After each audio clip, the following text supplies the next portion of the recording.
Madame, monsieur, bonjour. Nous nous retrouvons aujourd'hui pour une séance de questions-réponses en compagnie de Monsieur Strom, candidat à l'élection municipale du comté de Los Santos. Cette interview se déroulera en trois parties distinctes. Nous commencerons par des questions générales. En deuxième instance, les citoyens nous ont fait part de leurs questions qu'ils poseront directement au candidat. Et enfin, nous aborderons des points précis de leur campagne avec des questions plus ciblées. Monsieur Strom, bonjour. Et bon, ça va, Sam. Première question, est-ce que vous pouvez présenter à celles et ceux qui ne connaissent pas le parti ASAP les valeurs de ce parti? Oui, le parti ASAP, c'est un parti qui a été formé autour de valeurs relativement simples, celle de travailler efficacement et pour le bien de la population. Le but d'ASAP, c'est de faire les choses qui demandent à être faites le plus rapidement et le plus efficacement possible pour le bien commun. Ce qu'on veut, c'est donc faciliter le travail de tout le monde, faciliter la vie de tout le monde et que donc la politique de l'île tourne correctement et de manière fluide. Et plus particulièrement, vous, pourquoi briguez-vous ce poste? Tout simplement parce que c'est un poste qui me tient à cœur et que j'aime maintenant depuis un petit moment. Je suis à la mairie du coup depuis, avril, 2024, donc ça commence à faire un moment. Là, c'est donc mon troisième mandat pour lequel je postule. C'est un métier qui me plaît. J'aime me sentir utile et apporter donc ma pierre à l'édifice pour Los Santos et jamais 203 comme on dit, donc voilà, je me représente de nouveau pour me mettre au service de la population. Nous avons pu lire dans votre programme les divers thèmes sur lesquels vous avez décidé de travailler si vous êtes élu, mais quelle est la principale ligne directive que vous suivrez tout au long de ce mandat? Bah, ça a toujours été plus ou moins la même sur ces derniers mandats. La ligne directive, qu'on a, donc que ça soit moi ou Joseph, hein, d'ailleurs, hein, même s'il ne peut pas être là ce soir, qui est mon adjoint, c'est d'être au plus proche de la population. On n'a pas trop pu le faire sur le dernier mandat à cause des fêtes, malheureusement. Il y a des choses qui nous ont pas permis de pouvoir faire tout ce qu'on voulait. Pour autant, nous, ce qu'on a toujours voulu, c'est, faire vivre la ville, être au plus proche de la population, prendre leur retour et être là pour eux et travailler pour eux. Donc ça va être vraiment la ligne directrice de ce mandat, c'est, la mairie pour les habitants. Et quelle est la mesure prioritaire de votre programme? Très bonne question. Je suis pas sûr qu'il y ait une mesure prioritaire en soi, c'est un travail du quotidien. Il y a pas, une chose sur laquelle, jour 1, on va dire, «Bah, voilà, direct, faut faire ça tout de suite maintenant». Tout simplement parce que, on est à la mairie depuis longtemps, et que s'il y avait des choses urgentes à faire, on les avait déjà fait. Donc il n'y a pas de mesure prioritaire sur laquelle travailler. Il y a plusieurs mesures de fond qu'il faut mettre en place, on a déjà mis en place et qu'on va continuer à mettre en place si on est réélu. Mais c'est du travail du quotidien et pas quelque chose qu'on va mettre, voilà, un jour sur la table et puis après c'est bon, c'est fini, quoi. Donc il n'y a pas de mesures prioritaires, elles sont toutes aussi importantes et elles seront traitées de la même façon. Très bien, merci beaucoup. Nous allons maintenant à présent passer à la deuxième partie, qui consiste aux citoyens de poser des questions, évidemment. Donc, nous avons 5 questions et nous allons donc vous faire écouter la première question. C'est globalement un programme de continuité. Est-ce qu'ils ont conscience des problèmes du Sud ou est-ce qu'ils pensent que juste à continuer sur leur voie qu'ils ont tracée depuis quelques mois? Je vois rien de neuf là-dedans. Cette personne a tout à fait raison en soi, il n'y a rien de neuf et c'est de la continuité, parce que comme je l'ai dit jusqu'à présent, si on avait des choses, qu'on voulait faire ou qui nous paraissaient, urgentes à faire, on les aurait déjà fait. On n'aurait pas attendu de se représenter pour les faire. Donc il n'y a rien de nouveau, c'est de la continuité. Pour autant, oui, on est au courant, de ce qui se passe dans le sud, on est même les premiers à être au courant. Hem, on sait les problèmes qu'il y a et c'est des choses, qu'on traite déjà et qu'on continuera à traiter. Merci beaucoup. Nous allons passer donc à la deuxième question citoyenne. Alors moi, j'ai l'impression que c'est très très vague quand même, et que par exemple, si on s'intéresse pas forcément à la politique et qu'on la suit un peu de loin, eh ben on comprend pas les mesures qu'ils veulent mettre en place. Heu, oui, je j'ai un peu plus de mal sur celle-là. Je pense que notre programme est pourtant assez clair à ce sujet. Il n'y a pas de mesures phares qu'on veut mettre en place. Il y a beaucoup de continuité sur le travail. Il y a une refonte des supports de communication. Il y a une volonté d'être plus proactif sur la communication auprès du grand public, d'être plus proche d'eux, de créer également plus de vie dans le comté. Si ça ressort pas dans notre programme, c'est que, on s'est trompé sur la syntaxe, mais en tout cas, c'est ce qu'on souhaite faire. Donc non, effectivement, c'est une continuité, il n'y a pas de... Enfin, je m'arrête là sur cette question, je ne sais pas quoi dire d'autre. D'accord, il n'y a pas de souci. On va passer donc à la question suivante. Sur la liste ASAP, ils mettent continuer les travaux qu'on est en train de faire à la mairie. Moi, j'ai aucune idée de ce que c'est les travaux qu'ils sont en train de faire à la mairie. Alors, c'est pas des travaux qu'on fait à la mairie, c'est une continuité. Donc, je suppose qu'il parle du coup de la ligne du programme qui est écrit continuer le travail en cours sur le site de la mairie. C'est le site internet. C'est un travail de refonte qui a été engagé déjà il y a un moment. Il y a un projet qui a été fait, enfin qui avait été entamé sur le mandat actuel du coup de refonte complète, d'une restructuration complète du site internet. Malheureusement, les personnes qui s'occupaient de ça ont eu des soucis de visa, ne sont pas disponibles à l'heure actuelle. Pour autant, il y a des mises à jour constantes sur ce site, il y a des pages qui changent régulièrement, et le but, c'est de le rendre le plus clair et le plus fluide possible pour que la population, les habitants, tout le monde, puisse trouver les informations les plus importantes le plus rapidement possible et que ce soit un site efficace. Aujourd'hui, on l'a déjà modifié, on l'a déjà changé par rapport à la façon dont il était. Pour autant, on n'en est pas encore entièrement satisfait et on veut continuer à pouvoir retravailler ce site internet. Alors, très bien. Donc une meilleure communication pour les citoyens. Nouvelle Globalement, oui. question. L'idée aussi que la police collabore avec les civils, c'est une bonne idée aussi. Il y a une relation assez faible entre les deux groupes de population, entre la police et les civils. On devrait pouvoir travailler ensemble. Et pour finir, on les voit assez peu. J'ai du mal à trouver un axe de réponse. Je comprends pas où cette personne veut en venir en soi, parce que la police est au service de la population, elle est là pour travailler avec eux, et enfin pas tellement travailler, mais en fait elle est là pour les aider au quotidien. Je vois pas sur quoi ils veulent travailler avec la population. Si vous avez plus de retours à ce sujet, je serais content d'entendre ce que vous avez à dire. J'avoue que là, je ne vois pas trop dans quel sens aller. Peut-être que les civils se sentent un petit peu délaissés par la police par rapport aux discussions qu'ils peuvent avoir d'habitude avec les criminels ou les autres instances. Donc il n'y a pas assez de dialogue, j'ai envie de dire, peut-être entre les civils et les forces de l'ordre. C'est peut-être là où il va en venir. Il voudrait savoir s'il va y avoir plus de communication entre les forces de l'ordre et n'importe quelle personne vivant à Los Santos. Oui, alors là, pour le coup, effectivement, j'ai plus d'éléments de réponse. Ok. C'est quelque chose qu'on aimerait tous pouvoir faire, effectivement, pouvoir prendre le temps de plus discuter avec les agents, que ceux-ci passent en supérette, entre guillemets, hein, excusez-moi, mais taper la discute pendant les ventes et voir si tout va bien. Euh, Quelque chose que tout le monde aimerait pouvoir faire. Malheureusement, les agents n'ont pas le temps, tout simplement. Là où peut-être les criminels ont le temps de venir discuter avec les civils et enfin, chacun fait ce qu'il veut, mais personnellement, je ne vais pas trop discuter avec eux, mais pourquoi pas. Euh, la police, en fait, elle réagit constamment à ce qui se passe en ville et elle court partout. Elle est constamment sur le qui-vive et sur la réponse. Il faut savoir que leur messagerie, en général, a une durée de vie d'à peu près 5 minutes grand maximum. Donc, ça peut être compliqué pour eux d'avoir le temps de s'arrêter pour discuter, vu que ils ont des urgences, ils ont des personnes qui les appellent pour venir les sauver parfois. Euh, pour autant, comme on l'a dit juste avant, notre programme s'axe sur la communication, donc on va essayer d'avoir une fluidité entre la police et les civils, mais il ne faut pas non plus s'attendre à ce que la police ait plus de temps pour venir discuter. Malheureusement, j'aimerais bien, mais ça va être compliqué, je pense. Alors le but de la question, c'était pas forcément en visant le fait que les criminels, euh, comme on dit, tapent la discute avec les civils qui travaillent par exemple dans les supérettes, mais les discussions qui se font entre par exemple les forces de l'ordre et les criminels, pour essayer d'apaiser les choses, de trouver des solutions. Est-ce qu'il peut y avoir aussi ce lien, je parle en dehors d'intervention évidemment, est-ce qu'il peut aussi y avoir ce lien entre les forces de l'ordre et les civils? Est-ce que les civils peuvent contacter les forces de l'ordre pour poser des questions, pour savoir ce qu'ils peuvent faire? Est-ce qu'il peut y avoir des discussions pour trouver une meilleure entente, par exemple? Ou une Bien meilleure sûr, façon mais de... enfin, ça me choque un peu que vous posiez la question parce que pour le coup, ça fait partie de leur mission, c'est même leur travail d'être là pour la population.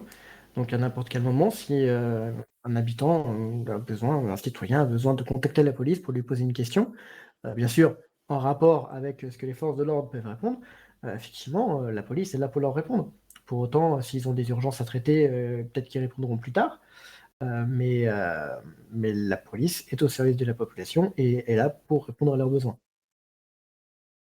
Pour tout vous avouer, moi-même, j'ai pas trop compris le sens de la question, donc j'essaie de la reformuler pour essayer d'avoir une autre réponse, bien sûr, Non, non, un mais peu pas de souci, différente, mais vous c'était un reformulez petit très peu, bien. c'était un petit peu bancal, j'avais envie de dire. On savait pas trop où il voulait en venir. Mais bon, c'est pas grave. En tout cas, on a essayé de répondre au mieux à cette question. Question suivante. La liste ABS portait quelque chose de nouveau et d'un peu différent. J'ai l'impression que la liste ASAP, elle est toujours là, toujours présente, toujours à essayer autre chose. Oui, et du coup, c'est quoi la question? Parce qu'effectivement, la liste ABS apporte des choses nouvelles. Chacun aura son avis là-dessus et je pense que le débat pourra en éclairer certains suite à des questions ou autres. ASAP, oui, on est là, on est présent et on l'a toujours été, on le sera toujours. Comme je l'ai dit au début en présentant donc, les valeurs d'ASAP, le but du parti politique, c'est de répondre présent et d'être là pour que les institutions tournent, que ça fonctionne et que la politique soit fluide. Donc effectivement, on est là, on continue notre travail. ABS est un nouveau parti qui arrive dans le paysage, donc ils ont des nouvelles idées, des bonnes, des mauvaises, on verra. Ça, c'est pas à moi de juger. Nous, nos idées, comme je l'ai déjà dit, elles ont déjà été mises en place. Nous, on est là pour continuer, pour faire fonctionner tout ça et du mieux possible et aider au mieux la population. Je pense que cette personne a voulu savoir si vous aviez prévu d'essayer autre chose.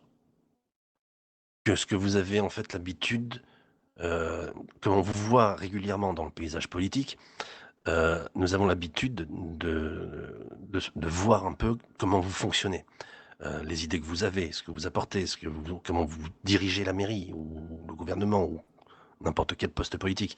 Est-ce que vous avez quelque chose de nouveau qui pourrait surprendre, par exemple? Non, absolument pas. Je suis pas là pour surprendre, encore une fois. C'est pas non plus un spectacle. On est là pour à chaque fois rapporter du nouveau et faire, «Coucou, regardez ce qu'on a de nouveau». C'est un travail, donc politique, de fonctionnaire et d'administration, donc non, je n'ai rien de spectaculaire à présenter. Pour autant, donc c'est mon troisième mandat pour lequel je me présente. C'était pas le but de ma question, Non, excusez-moi. non, pas de souci, mais voilà, ce que je veux dire, c'est que ça fait longtemps qu'on est là et on nous a fait confiance plusieurs fois. Le travail, on le connaît, c'est le travail du quotidien, on le fait et j'espère en tout cas qu'on le fait bien. Si on a été, présent autant de fois, c'est que, bah, vous étiez content de ce qu'on fait. Donc on va continuer à le faire et non, on n'a rien d'exceptionnel ou de renouveau. Pour autant, on n'est pas fermé à des nouvelles idées, on n'est pas fermé à des nouveaux axes de réflexion, bien au contraire. Donc si jamais vous avez des envies révolutionnaires pour Los Santos, n'hésitez surtout pas à nous contacter, à nous en faire part, on verra pour travailler dans ce sens-là. Pour autant, non, aujourd'hui, on ne présente rien de nouveau, parce que bah, sinon, comme je l'ai déjà dit, on l'aurait déjà fait. Pourquoi changer quelque chose qui marche, Bah, alors pourquoi au changer final? quelque chose qui marche? Il y a plein de raisons. Vous avez pas tort, cela dit, hein. Si ça fonctionne, pourquoi le changer? Pour autant, il y a toujours des nouvelles choses à voir, il y a toujours des nouveaux axes à explorer. Et si nous, on ne les a pas aujourd'hui, peut-être que vous les avez. Et c'est fait partie du coup également du fait qu'on veut se rapprocher de la population et être plus présent auprès des citoyens. Chacun a sa pierre à apporter et on n'a pas toutes les réponses. Donc oui, pourquoi changer quelque chose qui fonctionne? Bah, parce que parfois ça peut mieux fonctionner. Donc n'hésitez surtout pas. Mais aujourd'hui, nous n'avons pas de renouveau à apporter. Bien, merci beaucoup. Nous allons passer à la troisième partie maintenant qui va concerner des questions qui sont un peu plus ciblées, qui sont ciblées en fait sur votre programme. Première question, depuis plusieurs semaines, le stock de poches de sang dont disposent les hôpitaux est critique. Nous avons vu plusieurs communications de la part des hôpitaux, mais votre administration reste étonnamment silencieuse. Allez-vous changer votre approche ou un travail est-il déjà en cours à divers niveaux de notre État? Ou Je suis s'agit-il déçu de quelque que chose de vous dites. situationnel? Ouais, alors je suis plutôt déçu que vous disiez que notre administration est silencieuse, parce qu'on a été les premiers à être sur le pied de guerre justement pour les poches de sang. Euh, Dès qu'on a su qu'il y avait des soucis avec la neige, etc., c'est même moi-même qui ai contacté Louisiana News pour mettre en place des communications et des interviews, ce genre de choses, le plus rapidement possible justement pour endiguer ce souci.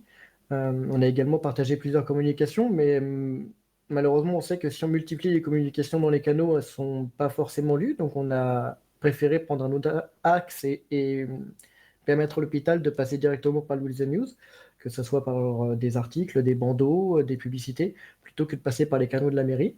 Pour autant, on a quand même envoyé des affiches et des annonces via les canaux. Euh, donc non, on n'a pas été silencieux. Si c'est ce que vous avez ressenti, c'est que effectivement, il y a un souci de communication et ça tombe bien, on a prévu de travailler dessus. Mais non, on est bien loin d'être silencieux, au contraire. Et concernant cette communication, comment vous sentez-vous légitime à accompagner vos services publics sur leur propre communication à eux? Alors, nos services publics ont leur propre service de communication. Ils travaillent donc en partenariat avec nous. Ils nous partagent les choses en fait sur lesquelles ils veulent communiquer avant qu'elles soient publiées. Pour autant, ils ont un libre arbitre très large. Ils font un peu ce qu'ils veulent entre guillemets. Nous, on est juste une validation derrière parce qu'on n'est pas là pour les brider, au contraire. Mais on a toujours été là pour les accompagner, pour répondre à leurs questions, pour voir avec eux comment on pouvait communiquer de la meilleure façon sur tel ou tel sujet. J'ai encore eu la directrice adjointe de l'hôpital tout à l'heure au téléphone, justement là-dessus. Donc on a toujours été au plus proche des services de communication de nos services publics pour que les informations passent le mieux possible et on continuera à le faire. Prochaine question. Comparé à votre dernier programme, les services publics tiennent une place moins importante. Considérez-vous que le travail accompli sur votre dernier mandat est terminé et acquis? Non.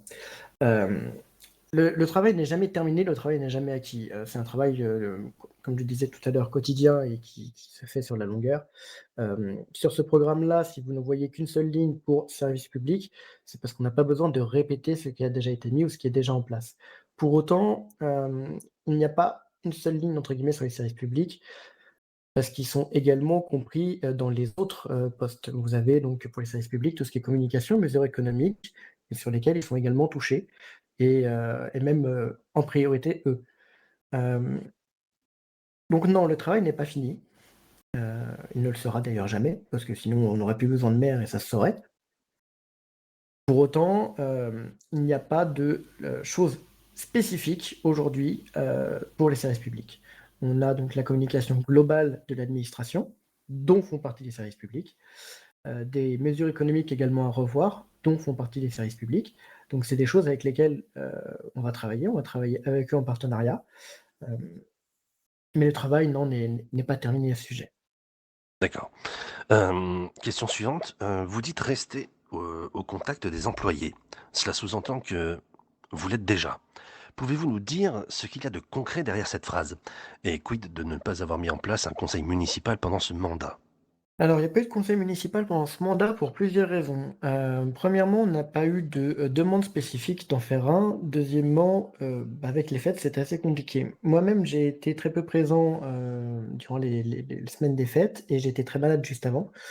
Certains d'entre vous le savent, mais je n'avais littéralement plus de voix, donc c'était compliqué de pouvoir venir tenir un conseil ou venir discuter ou autre. Euh, pour autant, mon équipe, que ce soit mes conseillers, mon adjoint, euh, étaient sur le terrain. Étaient sur le terrain, ont été voir donc les employés et les citoyens en supérette ou sur les divers événements. C'est quelque chose qu'on va continuer à faire pour prendre vos retours, parce qu'on est présent, on est là pour vous, on est là pour voir comment ça se passe, pour prendre la température un peu si vous voulez. C'est quelque chose qui nous tient à cœur et qu'on vous continue de faire. D'accord. Merci beaucoup. Et enfin, deux dernières questions pour conclure cette interview. La première, pourquoi vous plutôt que votre adversaire? C'est une question que je déteste. C'est pas à moi de vous dire qui Je voter. sais. Si j'ai envie de dire, enfin, oui, si je défends mon bout de gras, je dis voter à SAP tout simplement parce que on connaît le travail, on l'a déjà prouvé et vous savez où est-ce qu'on va. Nous, c'est du concret. On connaît le métier, on l'a déjà fait, on le refera. C'est pas un souci, on est là pour vous et on l'a déjà prouvé. Euh, mais j'ai pas envie non plus de dénigrer un adversaire que pour l'instant je ne connais pas. Je n'ai pas eu le loisir pour le moment de débattre avec ABS. Euh, Ça sera à voir du coup durant le débat. Mais Je dirais qu'il manque peut-être un peu d'expérience. C'est quelque chose qui revient régulièrement. Cela dit, pourquoi pas, on pourrait avoir des surprises. Effectivement. Et dernière question, est-ce que vous souhaitez ajouter une dernière phrase pour les électeurs? Bah, la phrase va être souvent la même que d'habitude, mais votez en votre âme et conscience, mais votez. Comme je l'ai déjà dit souvent, c'est très important de venir voter, de donner votre avis, même si vous ne soutenez pas forcément un candidat, essayez de soutenir une idée, essayez de soutenir une administration, essayez de soutenir un fonctionnement. Euh, Ce qui est important, c'est de faire fonctionner cette ville et de la faire fonctionner correctement parce que vous êtes les premiers touchés par les mesures qui sont mises en place et par le travail qui est effectué. Vous n'en avez peut-être pas l'impression dans votre quotidien, mais le travail de la mairie est essentiel au fonctionnement de cette ville. Donc faites l'effort, votez en votre âme et conscience, mais votez.